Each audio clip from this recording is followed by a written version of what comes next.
thanks for all of you being here.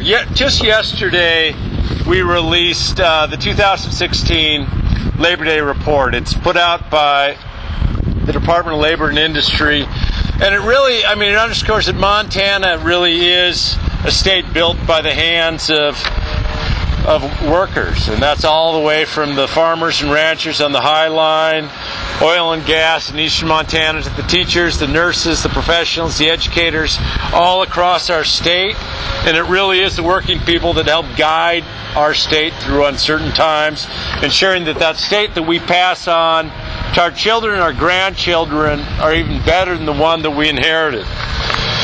Ultimately, in getting the report, it provided a good opportunity, and it assesses both some of our opportunities and some of our challenges as we go forward. It underscores that the state of our economy is certainly strong and growing. More Montanans are working than ever before in our state's history, while others often are facing stagnant or limited job growth and wages. Our unemployment rate's about almost a point below the national average. And last year was the fastest real wage growth since they started recording it, so at least in 25 years in Montana. Here in Missoula County, unemployment's declining. Wages have posted growth in all of the last 5 years, 4% growth last year alone.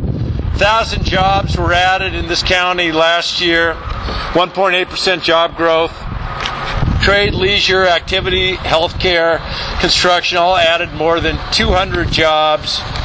And Montana was recognized as the state with actually the most startups per capita in the nation. Right here in this county, there were about 163 new companies that came here just last year alone. So there's certainly plenty for Montanans to be proud of on the heels of this Labor Day, but we also know that Montanans aren't ones to rest on sort of our laurels or where we are. We always have an eye toward the future, seeking to do even more for our state, build on our strengths.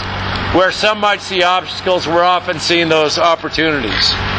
We're a state of 1 million people spread out over 147,000 square miles. We also have an aging workforce. Our businesses are going to be looking for workers that have the skills, the knowledge, the abilities of those in-demand fields and those high-wage fields. And ultimately, that presents us with an opportunity to be investing in workforce and innovation and opportunities to both help those employees that are in our colleges that might one day be in the workforce, and also those already out in the workforce with ways to upskill their areas. We need to find innovative ways to bridge gaps that has made it difficult for businesses to find the right workers with the right qualifications. And ultimately, we are already taking significant steps, like the innovative construction apprenticeships that we're going to be talking about here today. All across the state, we're bringing together businesses, educators, workforce professionals to really ensure that ultimately our job creators have that pipeline of talent and trained workers that they need to make sure to continue to grow our economy.